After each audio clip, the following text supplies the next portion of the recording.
ईशान देव सवितरुदुरितान् परासु यद्भद्रं तन्नयासु। ओम भद्रं कर्णेभिः शृणुयाम देवा भद्रं पश्येमाक्षभिर्जत्राः स्थिरैरङ्गैस्तुष्टुवांसुस्तनूभिर्वशेम देवहितं यदायुः। वेद प्रेमियों सुधी श्रोताओं, संप्रति हम सब ऋग्वेद के चतुर्थ मंडल के 52वें सूक्त की व्याख्या में प्रवेश करने जा रहे हैं। इस सूक्त में 7 मंत्र हैं, सभी गायत्री नामक छंद में निबद्ध हैं।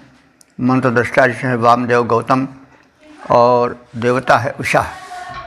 इस सूक्त के प्रथम मंत्र का शीर्षक है प्रकाश प्रसारिका उषा। अब संबंधित मंत्र का सर्वप्रथम सस्वर पाठ हो जाए।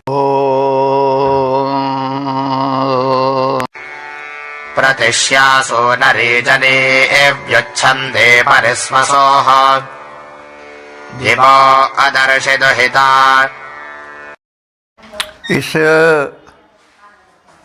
प्रथम मंत्र में उषा की महत्ता का कथन करते हुए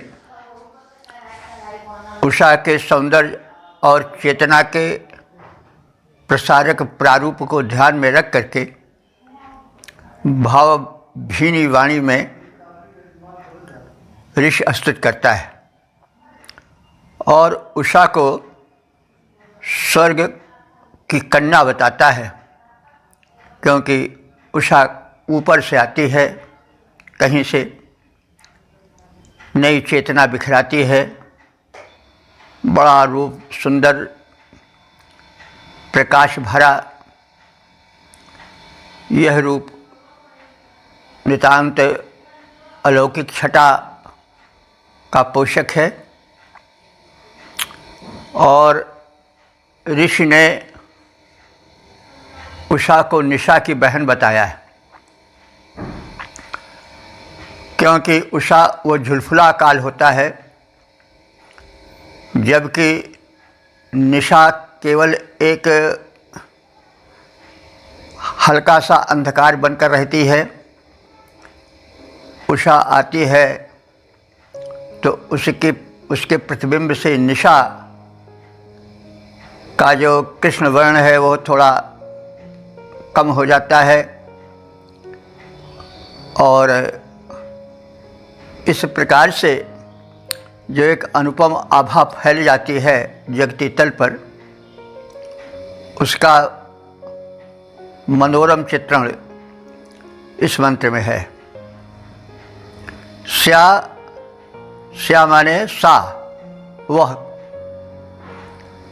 यह उषा के लिए प्रयुक्त है।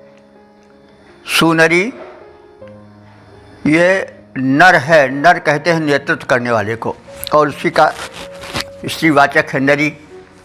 सु माने श्रेष्ठ, तो वह उषा श्रेष्ठ नेतृत्व विधायिका है। जब यह आती है तो स्वसु माने बहन को, उसकी बहन कौन है? निशा। तो अपनी बहन निशा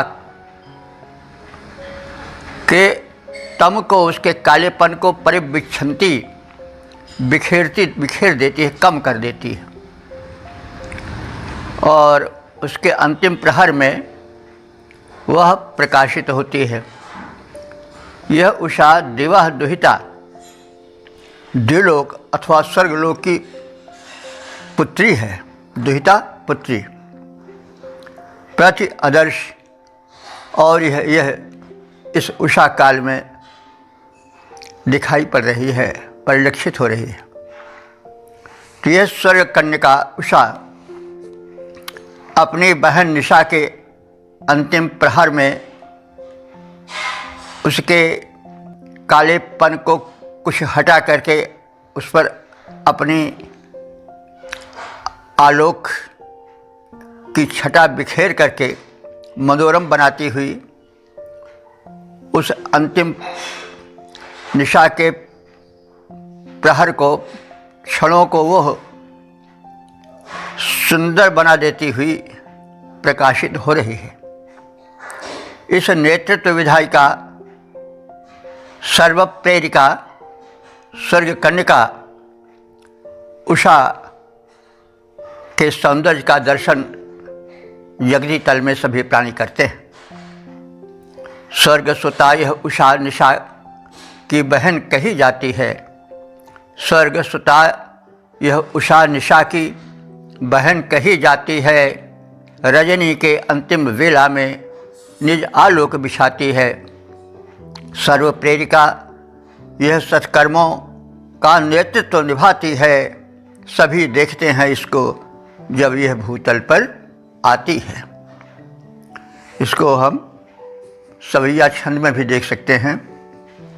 स्वर्ग सुता भगिनी रजनी की, स्वर्ग सुता भगिनी रजनी की, सुख की जननी कहलाती उषा है।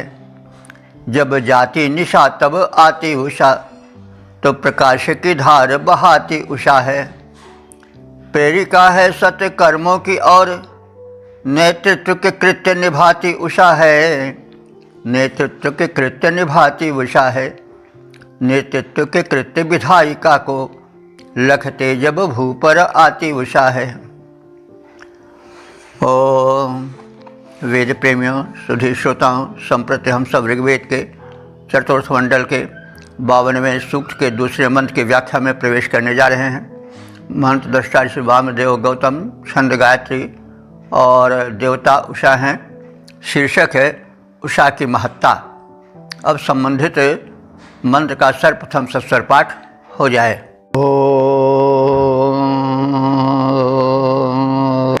अश्वे एव चित्रारुषे माता गवा अमृतामरे सखा बोधश्विनो रुषाः।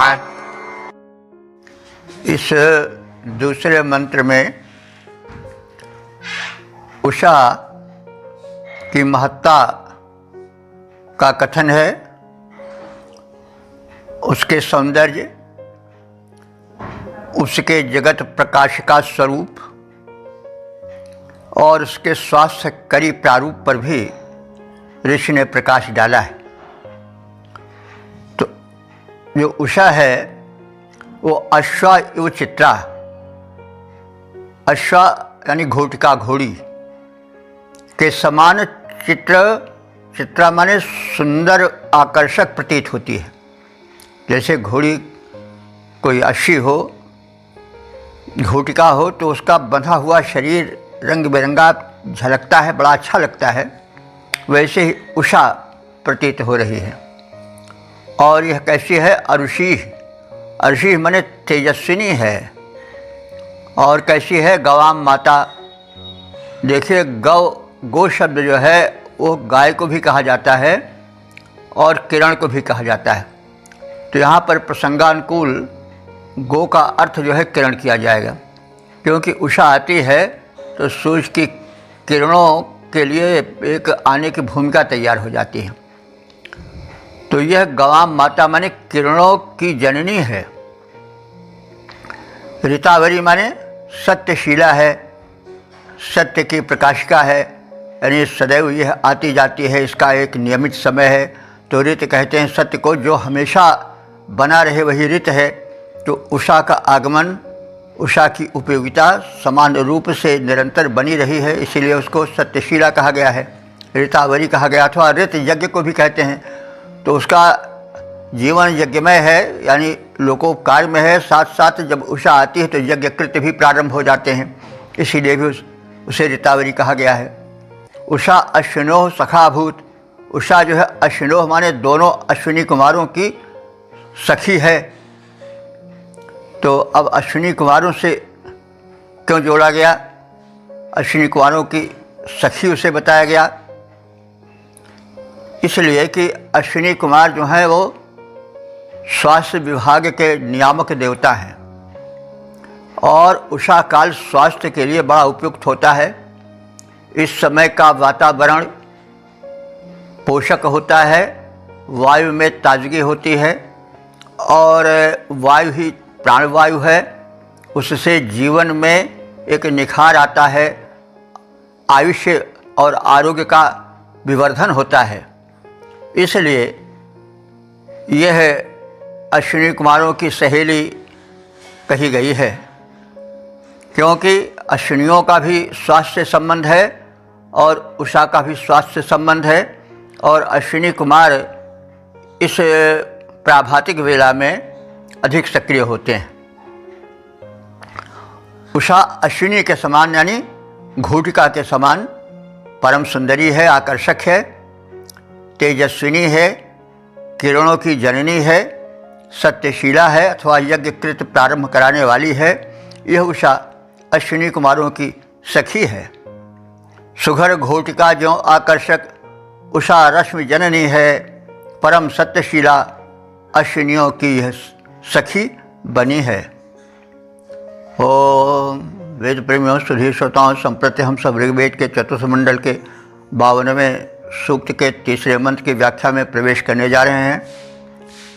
मंत्र दृष्टा ऋषि हैं वामदेव गौतम, छंद गायत्री और देवता उषा हैं। शीर्षक है उषा की महत्ता। अब संबंधित मंत्र का सर्वप्रथम सस्वर पाठ हो जाए। उत सखा अस्यश्विनो रुत माता गवामसे उत शोभस्व ईशिषे।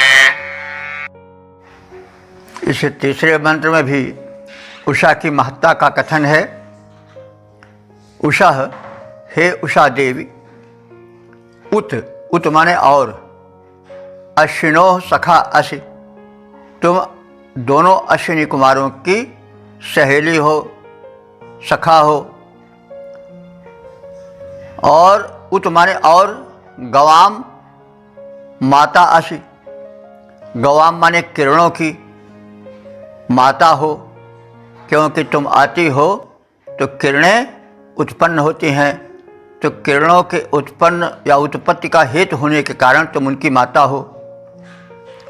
उत माने और, वस्व ईशिषे, तुम वस्व कहते हैं वैभव को, धन को, तुम धन वैभव की स्वामिनी हो। ईशिषे ईशत्व करना, स्वामित्व करना, यानी तुम धन ऐश्वर्य वैभव की स्वामिनी हो। कैसे? क्योंकि उषा काल उद्यम का काल होता है। उषा काल में मस्तिष्क तीव्र रहता है, विचार सत्य होते हैं, कैसे हम अपनी उन्नति कर सकते हैं उस विषय में विचार आते हैं और उद्यम में हम लग जाते हैं। तो जब उद्यम में लग जाएंगे तो फिर धन वैभव ऐश्वर्य जाएगा ही। उद्योगिनम पुरुष संघ में पैते लक्ष्मी दैवा देयमिति का पुरुषा वदन्ति। भाई उद्योगी पुरुष सिंह ही तो लक्ष्मी को प्राप्त कर पाते हैं, और दैव दे इति का पुरुषा वदन्ति है तो कायरों का कथन है कि भगवान देवे करेगा, उसने पैदा किया है तो खिलाएगा ही। तो ये तो कापुरुषा माने कायर लोगों को, जो श्रम से भागना चाहते हैं, उनका कथन है। और उद्यमी लोग ही, क्रियाशील लोग ही लक्ष्मी को प्राप्त कर सकते हैं, ऐश्वर्य को प्राप्त कर सकते हैं। तो उषा काल ऐश्वर्य का प्रदायक है, विधायक है, इसलिए उषा को भी कहा गया है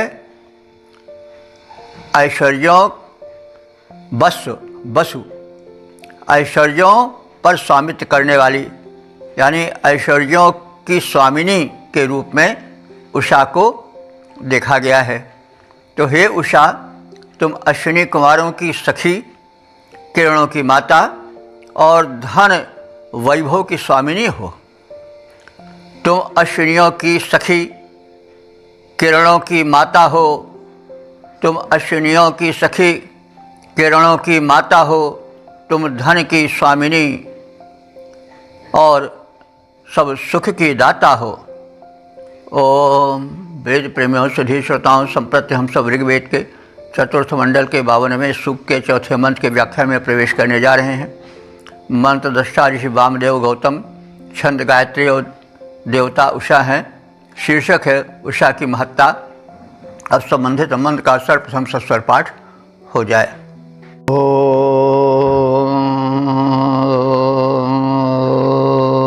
या अपयद्वेषसन्ताधिगिद्विच्छो नृतापरे प्रतिस्तोमयेरभुत्स्महे।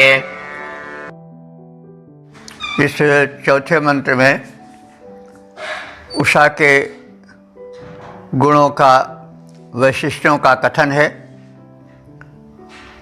कहा गया है कि सुनृतावती, सुनृतावरी, हे उषे तुम मधुर भाषिणी हो।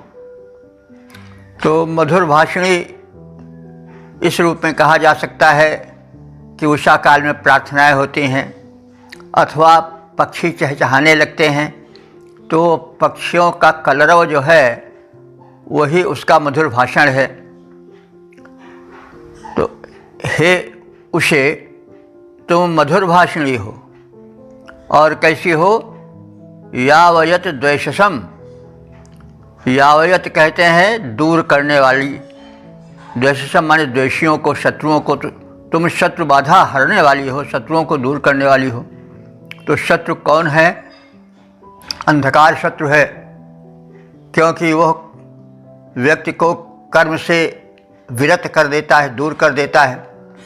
तो कर्म प्रधान विश्व करी राखा, तो संसार में कर्म ही तो प्रधान है। जब कर्म नहीं होगा तो फिर आगे जीवन यात्रा नहीं पूरी हो पावेगी, सकुशल जीवन नहीं बीत पावेगा। तो उषा जो है वो कर्म की प्रेरिका है। इसलिए यावत द्वेषम, जितने द्वेषी हैं यानी शत्रु हैं उनकी बाधा दूर हो जाती है, यानी दारिद्र शत्रु है वो दूर हो जाता है उद्यम से। अंधकार है, बाधक है, वो दूर हो जाता है। जो आलस्य है जागरण के कारण वो दूर हो जाती है। तो आलस्य भी एक शत्रु ही है। आलस्यम ही मनुष्याणाम शरीरस्थम महान रिपुः, कहा गया नहीं कि मनुष्यों का शरीर में बैठा हुआ सबसे बड़ा दुश्मन कौन है? आलस्य। आलस्यम ही मनुष्याणाम शरीरस्थम महान रिपुः। तो इस तरह से चेतना नहीं आती है तो आलस्य का शत्रु भी दूर जाता है। और रोग सबसे बड़ा शत्रु है, क्योंकि बड़ा पीड़ा पहुंचाता है रोग। धन भी ले लेता है और सुख चैन भी छीन लेता है, नींद भी छीन लेता है। तो जो रोग है वो सबसे बड़ा शत्रु है। तो उषा काल जो है वो चेतना का काल होता है, जागरण का काल होता है। स्वास्थ्य इस समय चारों ओर वायुमंडल में छाया रहता है। तो उषा काल में जागृत होकर के सक्रिय हो जाना, उसमें आसन व्यायाम करना, प्राणायाम करना बहुत ही लाभदायक होता है। और उससे जो रोग रूपी शत्रु हैं वे दूर भाग जाते हैं। तो इन सभी रूपों में हम यह कह सकते हैं, और इसका आशय यही है कि उषा शत्रुओं को दूर करने वाली है। तो इसी रूप में शत्रुओं को दूर करती है, जैसे कहा गया है। चिकित्वत, कित कहते हैं ज्ञान को और चिकित्वत कहते हैं ज्ञानवती को। हे उषे तुम ज्ञानवती हो, चेतना युक्त हो, और तुम्हें हम अस्तोमय प्रति अभूत समय, अस्तोमय माने स्तोत्रों द्वारा, स्तुति संबंधी मंत्रों द्वारा, प्रति अभूत समय यानी तुम्हें हम फिर से जागृत करते हैं, फिर से चैतन्य करते हैं, ताकि तुम हम सब प्राणियों के हित की ओर अग्रसर हो जाओ। तो हे मधुर भाषिणी उषा देवी, तुम शत्रुओं को दूर करने वाली हो, ज्ञानवती हो। हम तुम्हें स्तुतियों से जागृत करते हैं। हे मधुर भाषिणी उषा देवी, तुम अरिदल दूर भगाती हो। हे मधुर भाषिणी उषा देवी, तुम अरिदल दूर भगाती हो। स्तुति से तुम्हें जगाते हम, ज्ञानी बन शोभा पाती हो। ओम वेद प्रेमियों सुधी श्रोताओं, संप्रति हम सब ऋग्वेद के चतुर्थ मंडल के 52वें सूक्त के 5वें मंत्र की व्याख्या में प्रवेश करने जा रहे हैं। मंत्र दशा वामदेव गौतम, छंद गायत्री और देवता उषा हैं। शीर्षक है आलोक प्रसारिका उषा। अब संबंधित मंत्र का सर्वप्रथम सस्वर पाठ हो जाए। ओम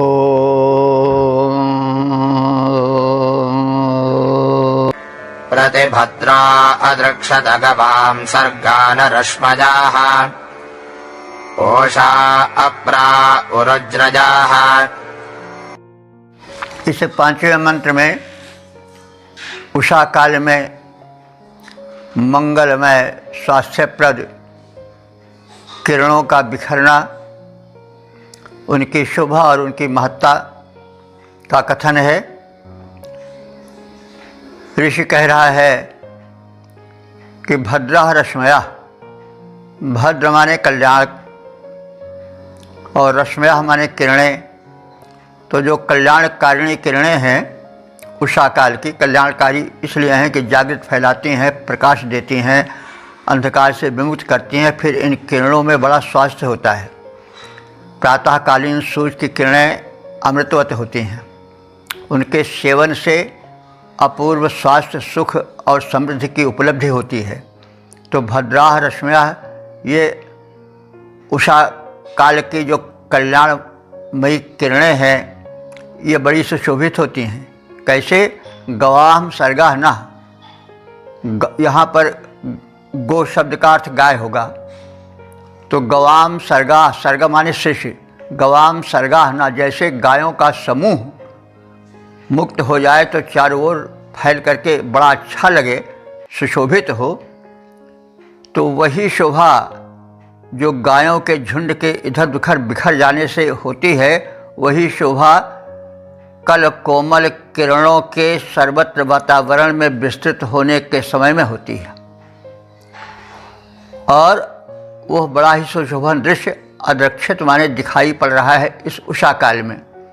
उषा, उषाह माने हे उषाओं, उरुज्रयः आ अप्राह, उरु माने विस्तृत, जयः माने तेज, उरुज्रयः माने विस्तृत तेज, आ अप्राह माने सर्वत्र तुम्हारे द्वारा फैला दिया जाता है। तुम आती हो तो व्यापक तेज लाकर आती हो। वो चतुर्दिक जो है अंतरिक्ष में, धरा गगन में फैल जाता है। तो उषा काल में मंगल में किरणें बंधन मुक्त गो समूह के समान चारों ओर छिटक कर शोभा बिखराती हैं। उषा अपना विस्तृत विलक्षण तेज सर्वत्र भर देती है। बंधन विमुक्त गोधन सदृश, बंधन विमुक्त गो वृंद सदृश मंगलमय किरणें छवि पाती। बंधन विमुक्त गो वृंद सदृश मंगलमय किरणें छवि पाती। निज तेज विलक्षण विस्तृत शुभ यह उषा चतुर्दिक भर जाती। ओ वेद प्रेमियों, सुधीर श्रोताओं, संप्रति हम सब ऋग्वेद के चतुर्थ मंडल के 52वें सूक्त के 6ठे मंत्र की व्याख्या में प्रवेश करने जा रहे हैं। मंत्र दृष्टा ऋषि वामदेव गौतम, छंद गायत्री और देवता उषा हैं। शीर्षक है उषा से संरक्षण की प्रार्थना। और संबंधित मंत्र का सर्वप्रथम सस्वर पाठ हो जाए। अपप्रुषे विभावरिव्या वर्ज्योतिषातमाः उषो अनुस्वधामवा। इस छठे मंत्र में उषा की शोभा, उनके कृत्यों और उषा द्वारा प्रदत्त संरक्षण शक्ति के विषय में कहा गया है। विभावर उषा, हे विभा माने प्रकाश और विभावरी माने प्रकाश से परिपूर्ण। तो हे प्रकाशिका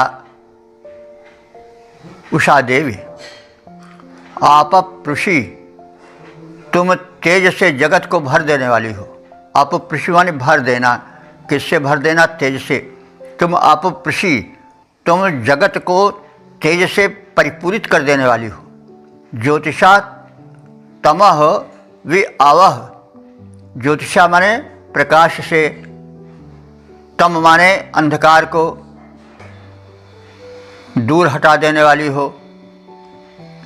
और अनुस्वधाम अब तुमसे प्रार्थना है कि जो तुम्हारे आश्रित हैं उनकी तुम माने रक्षा करो। कहने का मतलब जो तुम्हारे प्रति भक्ति रखते हैं। भक्ति रखने का तात्पर्य हुआ कि यज्ञ करने लगते हैं, सवेरे उठ करके स्तुति करने लगते हैं और साथ ही साथ उद्यम में लग जाते हैं। तो ऐसे लोगों की तुम रक्षा करो, यानी उनको धन धान्य प्रदान करके परिपुष्ट करो। तो उषा रक्षा किन लोगों की करती है? जो उषा काल में जागृत होकर के उद्यम में लग जाते हैं, शुभ कर्मों में लग जाते हैं, यज्ञ कर्मों में लग जाते हैं। और वे लोग अपने इस चेतना के उषा काल में उठकर उसकी भक्ति के फलस्वरूप धन वैभव के अधिकारी बन जाते हैं। और उसी संदर्भ में कह रहा है ऋषि कि तुम अपने आश्रितों को अनुस्वधाम, जो जिनको तुम धारण किए हो, आश्रय दिए हो, यानी जो तुम्हारे इस रम्य काल में उद्यम करने लग जाते हैं, सत्कार्य सत्कर्म या प्रार्थना आदि शुभ कर्मों में संलग्न हो जाते हैं, उनकी तुम अवश्य रक्षा करो। रक्षा होती भी है। प्रातः काल में जो जग जाते हैं वो जो क्या कैसे होते हैं? धन धान से परिपूरित हो जाते हैं। तो early to bed and early to rise makes healthy wealthy and wise, है ना एक अंग्रेजी में कहावत कि जो सवेरे उठ जाते हैं वे हेल्दी वेल्दी, स्वस्थ हो जाते हैं, संपन्न हो जाते हैं, वाइज माने बुद्धिमान बन जाते हैं।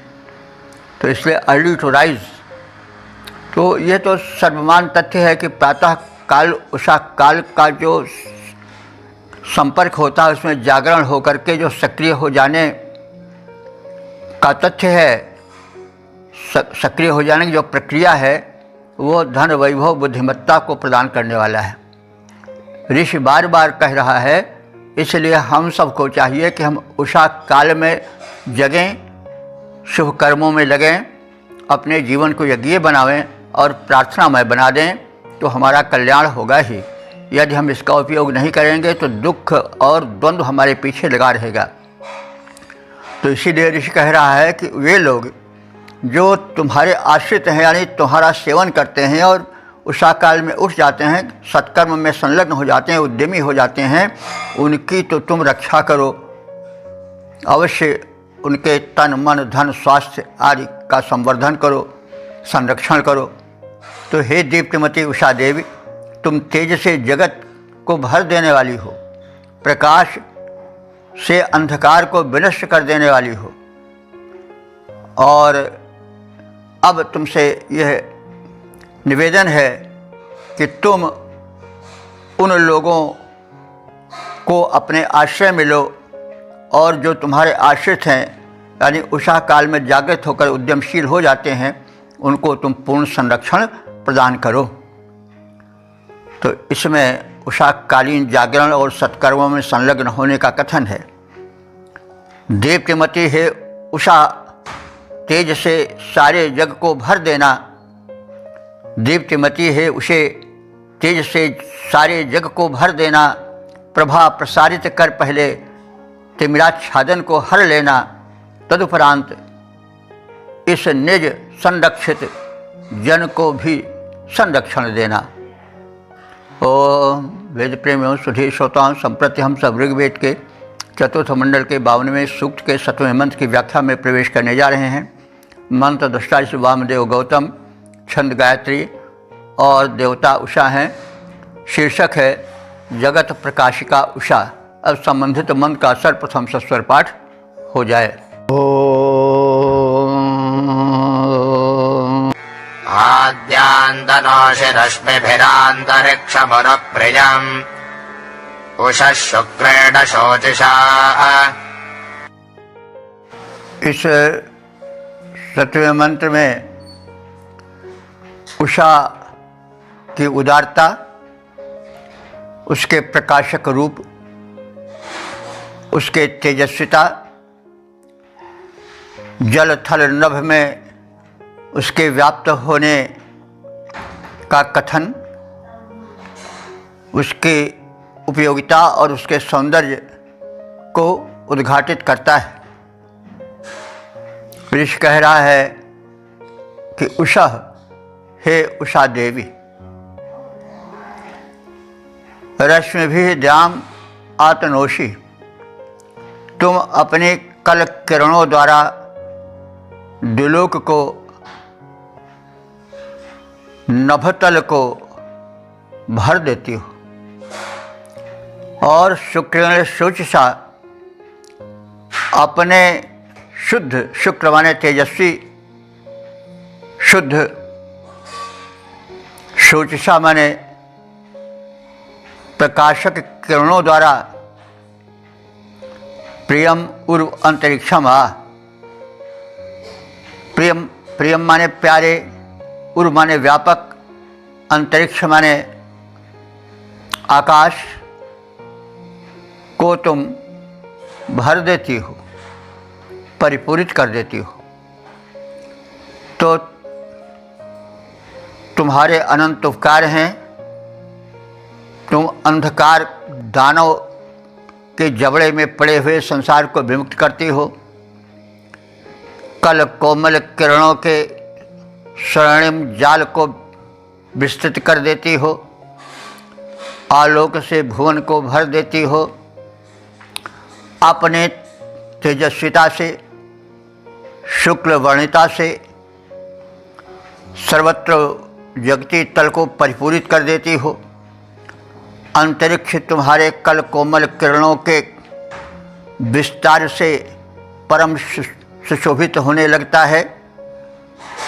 तो इस प्रकार से उषा के व्यापक अनुदान का, उनके स्वास्थ्यप्रद शक्ति के अनुभावन का सुविचित्र चित्रण इस मंत्र में हो सका है।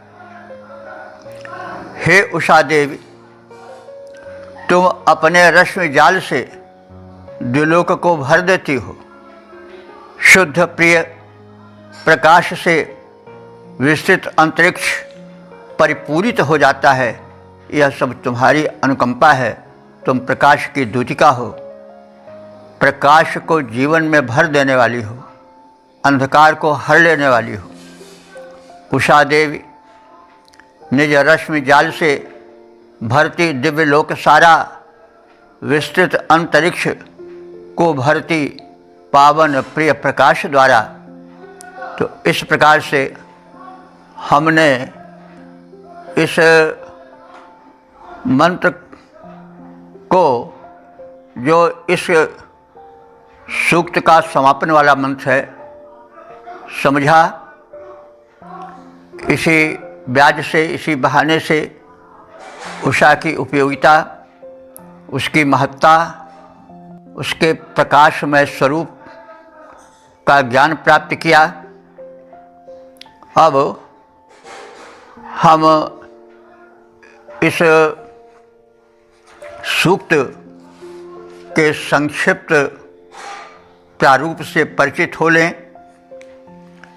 तो जैसा हम सब जान चुके हैं कि यह सूक्त जो है वो ऋग्वेद के चतुर्थ मंडल का 52वां सूक्त है।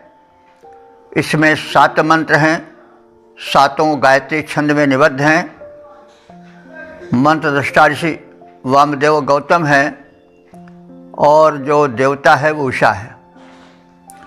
तो अभी तक जो हम इस व्याख्या की यात्रा में डग भर चुके हैं वे हैं 3592। यह परम प्रभु की कृपा है, वेद भगवान की अनुकंपा है कि इस दुर्गम व्याख्या क्रम में हम आगे बढ़ सके हैं। सारे मंत्र कहे जा रहे हैं, कोई भी मंत्र छूटा नहीं है। ओम अग्नि मिले पुरोहितम से लेकर के जितने मंत्र हैं वे समस्त मंत्र व्याख्यायित हो चुके हैं।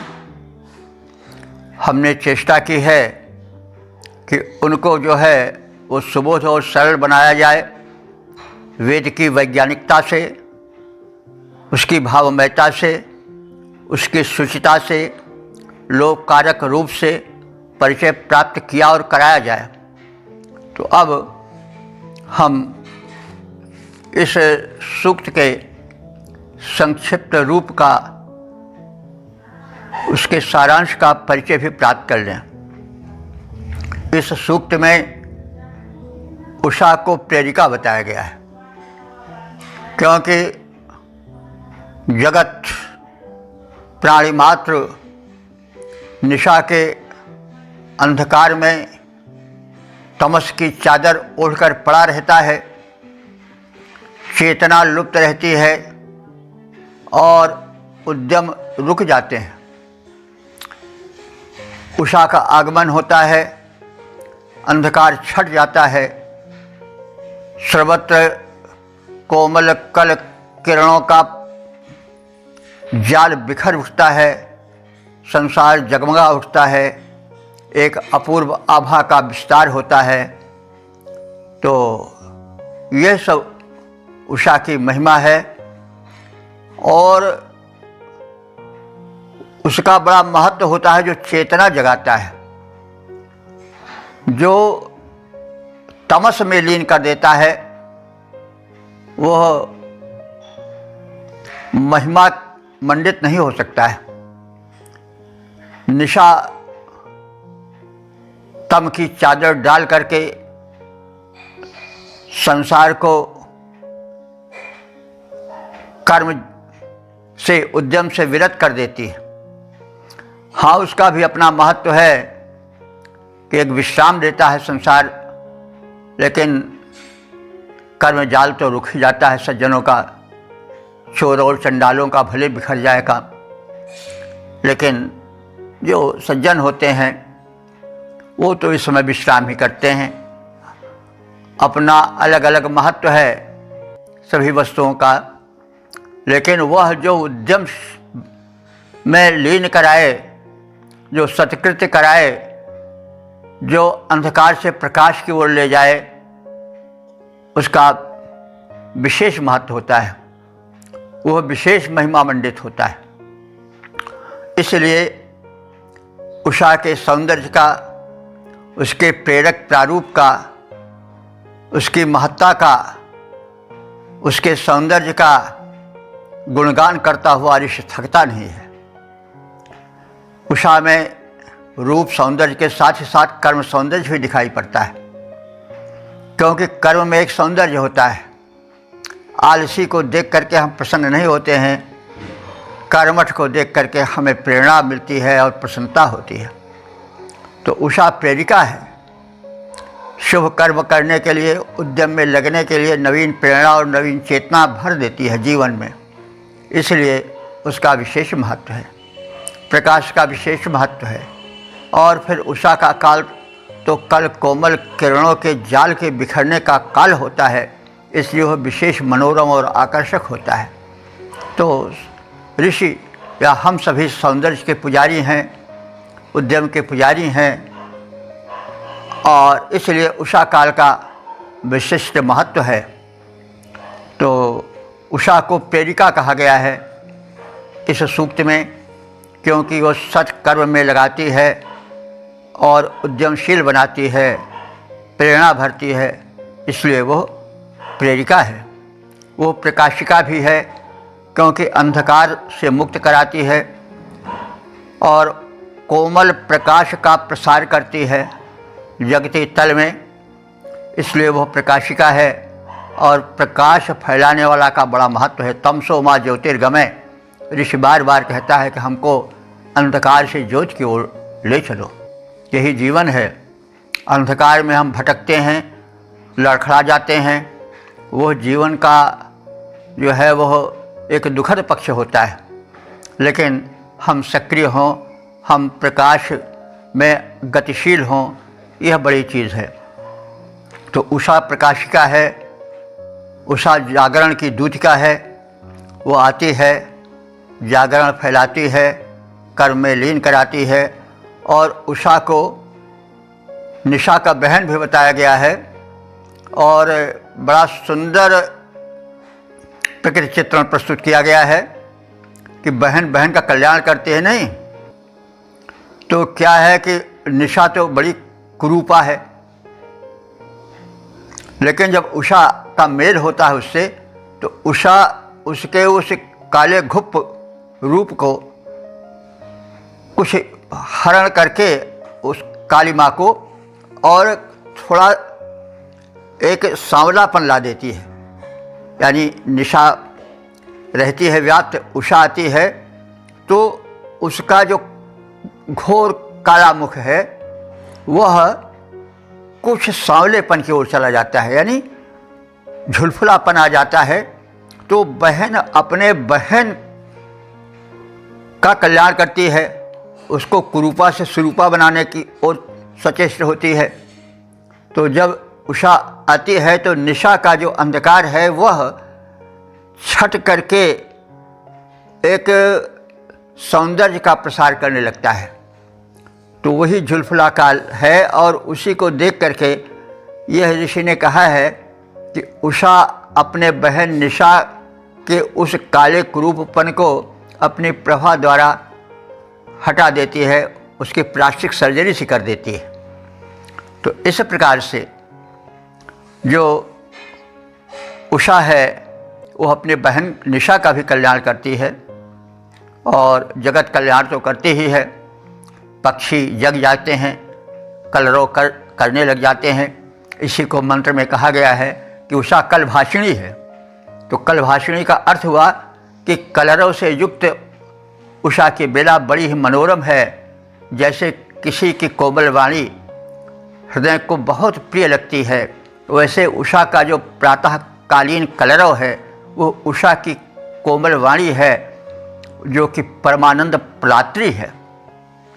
तो इस प्रकार से उषा को इसमें जो है वह प्रकाश दूतिका के साथ साथ शुभ भाषिणी और कोमल कांत स्वर के उच्चारण करने वाली एक परम कल्याणकारिणी सुंदरी के रूप में भी चित्रित किया गया है।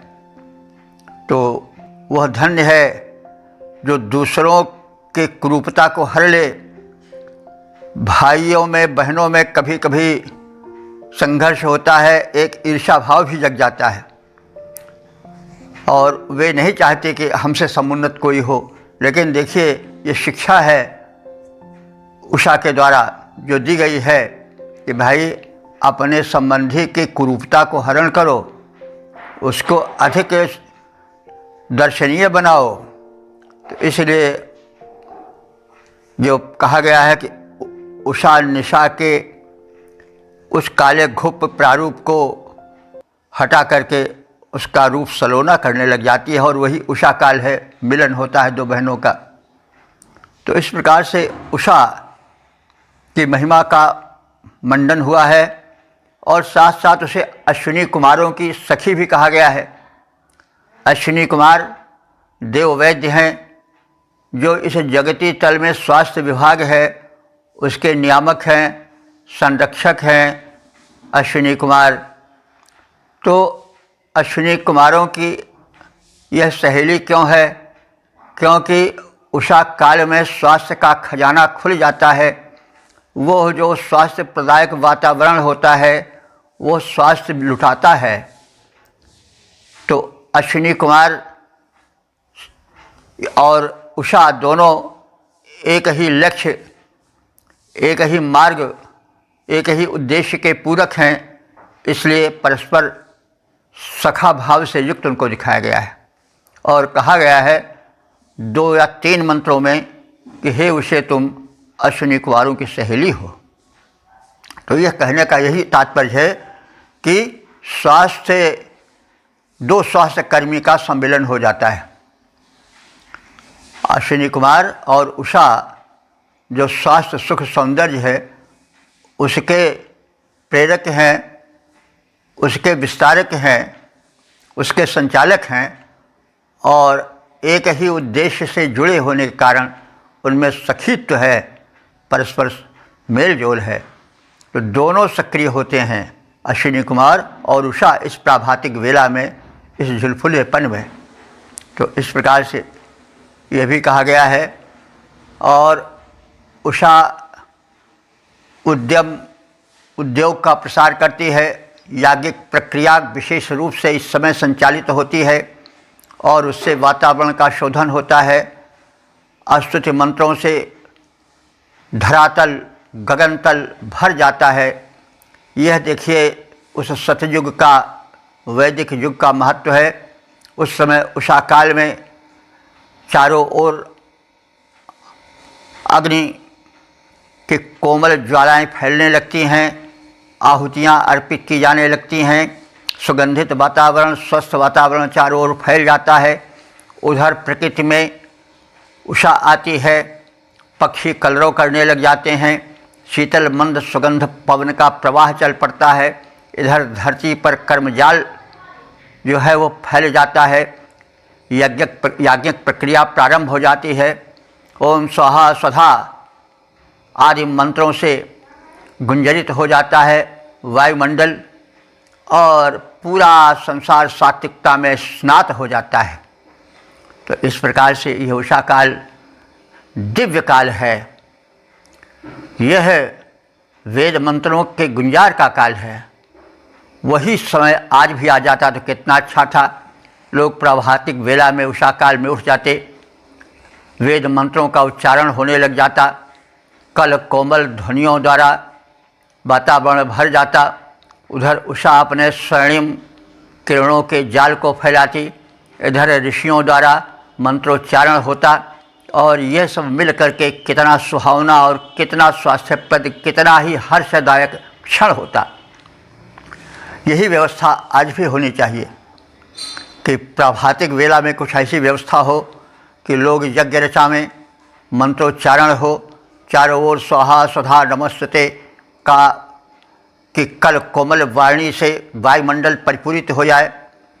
शीतल मंद सुगंध से भरे वातावरण में एक वैदिक मंत्रोच्चार की स्वरधारा भी बह चले, सारा संसार इसमें स्नात हो करके अपने को धन्य समझने लगे, आनंद की वर्षा होने लगे और यह उषा काल जो है वो एक नया संदेश, नया युग, नई चेतना लेकर आए।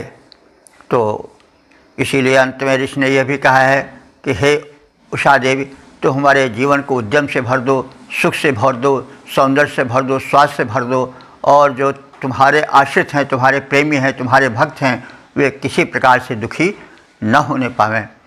जीवन जो है वो सत्यम शिवम सुंदरम का प्रतिरूप बन जाए।